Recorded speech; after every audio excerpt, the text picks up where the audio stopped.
시편 39편 13절입니다. 한 절 말씀을 우리 다 같이 한 목소리로 읽습니다. 주는 나를 용서하사 내가 떠나 없어지기 전에 나의 건강을 회복시키소서. 아멘. 드디어 시편 39편 마지막 절 생각하게 되었습니다. 자, 이 마지막 절에서 시인은 무엇을 위해 기도하고 있습니까? 자기의 죄를 용서해 달라고 기도하고 있는 것을 보게 되죠. 주는 나를 용서하사 내 죄를 용서해 주옵소서라고 기도하고 있어요. 왜 시인은 자기의 그 기도를 마치면서 맨 마지막 절에서 자기의 죄를 용서해 달라고 기도하고 있을까요? 그 이유는 다음 한 가지 이야기를 통해서 그 이유를 우리가 분명히 알 수 있어요. 마이클 크리스토퍼라는 사람이 쓴 연극이 있습니다. 이 연극은 책으로도 나와 있는데요. 제목이 블랙 엔젤이에요. 그 내용이 무엇이냐면 히틀러의 수하에 있던 한 장군이 전쟁이 끝나고 나서 전범이 되어서 재판을 받고 30년 형을 선고받습니다. 이 사람이 30년 옥고를 치른 후에 드디어 이제 늙었겠죠. 다 늙어서 감옥에서 추록하게 됩니다. 그러자 이 장군이었던 이 사람은 이제 남은 시간 얼마 남지 않았지만 그 시간이라도 좀 자유롭게 살아보자. 프랑스로 가서 프랑스의 한 조그만 시골에 가서 살게 되었어요. 그런데 이 장군에게 자기 모든 가족을 몰살당한 한 프랑스의 저널리스트가 이 장군을 추적하고 또 추적합니다. 감옥에서 추록한 후에 어디로 갔는가. 그래서 드디어 찾아내요. 프랑스의 한 조그만 시골에 숨어 있다는 사실을 알게 돼요. 그래서 이 저널리스트는 복수하기 위해서 그곳까지 찾아갑니다. 찾아가서 동네 사람들을 선동해요. 이 마을에 히틀러 수하에서 엄청난 살인을 저지르고 무참하게 사람을 죽인 한 장군이 지금 살고 있다. 너희들 그런 사람과 같이 살고 싶으냐? 그런 사람은 죽여야 한다. 그래서 그 동네 사람들을 선동해서 나를 정하고 그 사람을 불에 태워서 살고 있는 집에 불을 질러서 불에 태워서 죽이기로 그렇게 결정을 합니다. 이제 드디어 다음 날 저녁 이제 그 사람의 집에 불을 질러서 그 사람을 죽이기로 한 날이 되었어요. 그런데 갑자기 프랑스 저널리스트의 마음속에 그 사람 죽이기 전에 한번 만나봤으면 좋겠다. 그리고 왜 그런 짓을 했는지 한번 물어보고 싶다라는 생각이 들었어요. 그래서 그 사람을 찾아갔어요. 나는 이렇게 해서 우리 온 가족이 당신의 손에 몰살당한 사람이다. 도대체 당신은 무슨 생각으로 왜 그런 잔인한 일을 저질렀느냐. 이 장군이 여러 가지 일들을 설명을 하면서 히틀러의 치하에서 히틀러 수하에서 내가 살아남기 위해서 그 방법밖에 없었다. 미안하다. 잘못했다. 라고 이야기.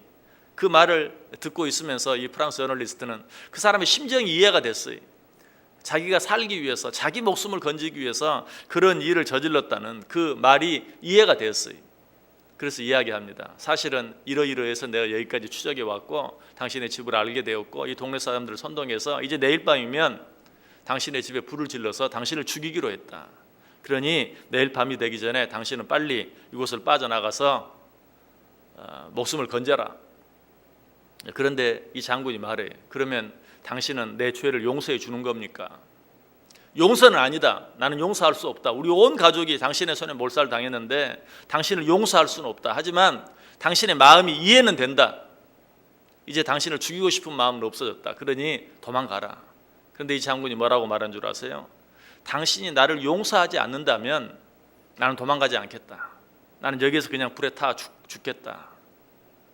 그래도 계속 이 프랑스 저널리스트는 말해. 아니다. 내가 당신을 용서할 수는 없지만 이해는 했으니 제발 도망가라. 그래서 목숨을 건져라. 그러나 장군은 끝까지 말해.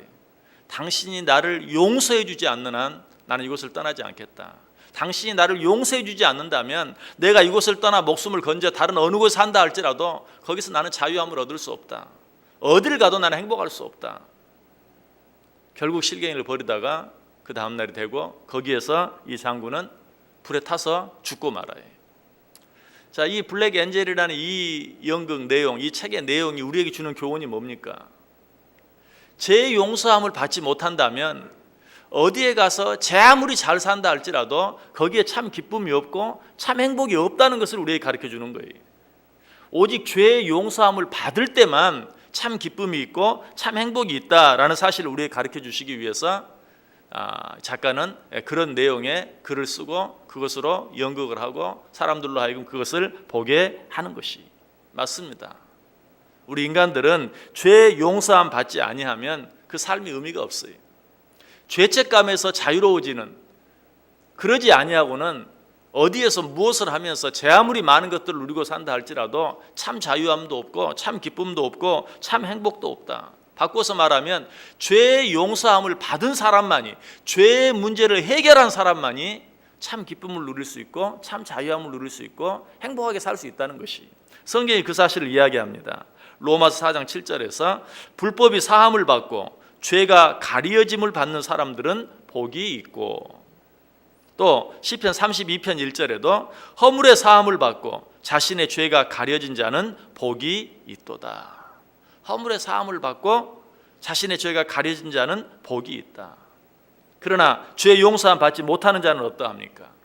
이사야 48장 22절에 여호와께서 말씀하시되 악인에게는 평강이 없다 하셨느니라. 죄의 문제를 해결함 받지 못한, 죄의 용서함 받지 못한 자는 절대로 평강을 누릴 수 없다라고 이야기하고 있어요. 일상에 살아가면서 우리 인간이 누릴 수 있는 가장 큰 기쁨은 누군가를 용서하고 또 누군가로부터 용서받는, 그것보다 더 큰 기쁨이 없어요. 위대한 수학자이자 천문학자이며 또한 과학자였던 우리가 너무나 잘 아는 코페르니쿠스, 이 코페르니쿠스도 이 사실을 알았어요. 사람이 살아가면서 가장 큰 기쁨, 사람이 살아가면서 누릴 수 있는 가장 큰 행복은 죄 용서함 받는 것이다. 그래서 그는 죽을 때 마지막 유언을 남기면서 이 유언을 내 묘비에 새겨달라라고 부탁을 해요. 그 내용이 뭔 줄 아세요? 나는 바울이 가진 특권을 구하지 않는다. 나는 베드로에게 주신 능력도 구하지 않는다. 나는 다만 십자가에서 강도에게 주신 용서를 원한다. 나는 다만 십자가에서 강도에게 주신 용서를 원한다. 왜 이렇게 말했겠어요? 용서받는 기쁨이 무엇인지를 분명히 알았기 때문에. 오늘 이 시편 39편을 기록한 다윗도 마찬가지. 숱하게 많은 어려운 일들을 겪으면서 분명히 알았어요. 인간이 누릴 수 있는 최고의 기쁨과 최고의 행복이 무엇인가? 그것은 오직 죄 용서함 받는 것이라는 것. 실제로 다윗은 큰 죄를 저질렀죠. 우리아의 아내를 범하고, 그리고 그 일을 감추기 위해서 우리아를 죽이고 전쟁터에 보내 죽이고 하는 그런 끔찍한 일을 저질렀어요. 죄책감이 너무나 시달렸을 거예요. 죄로 인한 괴로움 가운데서 정말 그는 너무나 힘든 시간을 보냈을 거예요. 그런 중에 그는 깨달았어요. 죄의 용서함 받는 기쁨이 얼마나 큰 것인가. 죄의 용서함 받지 아니하고는 어디에도 기쁨이 없고 행복이 없다는 사실을 알았어요. 그래서 그는 시편 39편에서 긴 기도를 드리고 마지막에 그 맨 마지막 절은 뭐예요? 결론 중에 결론이라고 말할 수 있죠. 거기서 뭐라고 말해요? 주는 나를 용서하사. 주여 내 죄를 용서해 주옵소서라고 하나님께 기도하고 있는 것이, 여러분, 죄가 없는 것이 행복한 것이 아니, 죄를 짓지 않는 것, 그것이 우리에게 행복을 주는 게 아니.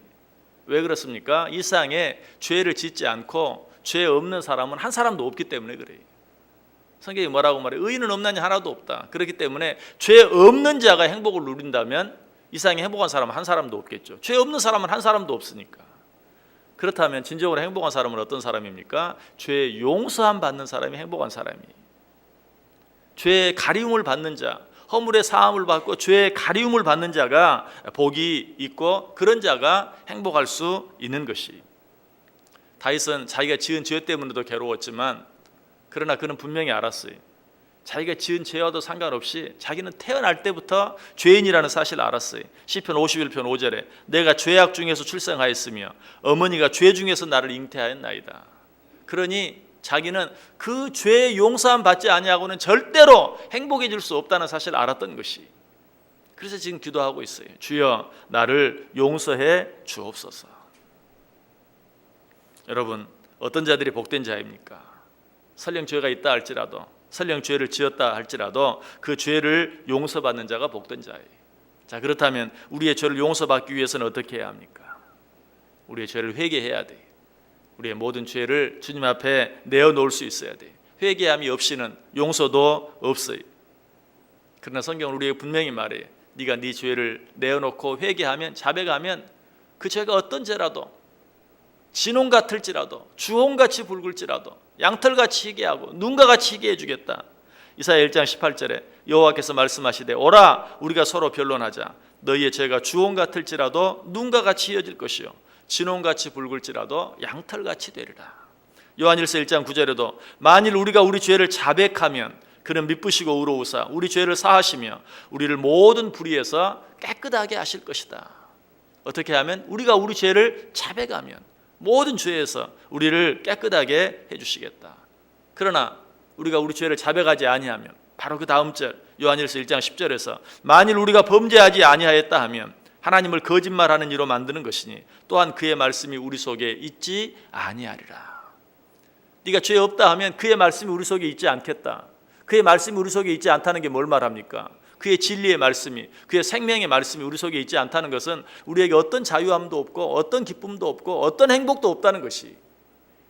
그러나 우리가 죄인임을 인정하고 그 죄를 자복하고 하나님 앞에 죄 용서함 받으면 바로 그 자가 진정으로 기쁨을 얻고 누리며 사는 자다. 그런 자가 복된 자이다. 여러 번 말씀을 드렸어요. 인간과 동물의 차이가 뭐라고 했습니까? 인간이 똑똑하고 동물은 미련하고, 인간은 서서 걷고 동물은 네 발로 다니고, 인간은 사회적 동물이고 동물은 그렇지 않고, 인간은 언어가 있고 동물은 언어가 없고, 그 어떤 것도 맞지 않아요. 동물들에게도 다 그런 것이 있어요. 동물학자들이 동물에 대해서 더 많이 연구하면서 동물들도 사람보다 더 뛰어난 지혜를 가진 동물도 있고, 동물들도 사회적인 생활을 하고, 동물들에게도 나름대로 언어가 있고, 동물들도 도구를 사용하고, 다 그런 것이 인간과 동물의 차이를 말하는 것이 아니. 인간과 동물의 차이가 뭐라 그랬어요? 영혼이 있느냐 없느냐. 성경이 말하는 것처럼 사람도 동물도 다 흙으로 만들어졌지만 사람에게는 영혼이 있어요. 그러나 동물에게는 영혼이 없어요. 그걸 좀 쉽게 말하면 사람에게는 영혼이 있고 동물에게는 영혼이 없다는 걸 다른 말로 어떻게 말할 수 있을까요? 사람에게만 죄의식이 있다는 거예요. 동물은 죄의식이 없어요. 여러분 좀 속된 표현이지만 개 같다, 개같이 한다. 여러분 그 말이 무슨 말입니까? 죄의식 없는 존재처럼 산다, 죄 없는 존재처럼 말한다, 그런 뜻이에요. 동물은 죄의식이 없어요.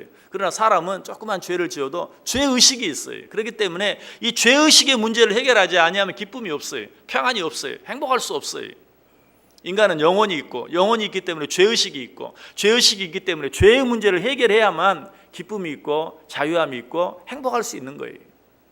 여러분 행복하기를 원하세요? 죄 용서함 받을 수 있어야 돼요.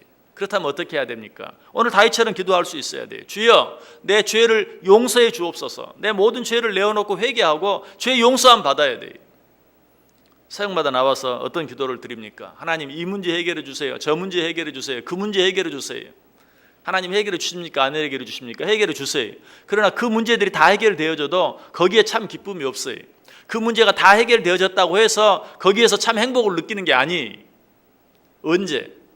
내 영혼의 죄의 문제가 해결되어졌을 때 우리 주 예수 그리스도께서 내 모든 죄를 위해 십자가에 달려 죽어주시고 그 십자가의 은혜로 말미암아 내 죄의 문제가 해결되고 내가 구원함 받았다는 사실을 확실히 알게 될 때 비로소 자유함이 있고 비로소 행복할 수 있는 거예요.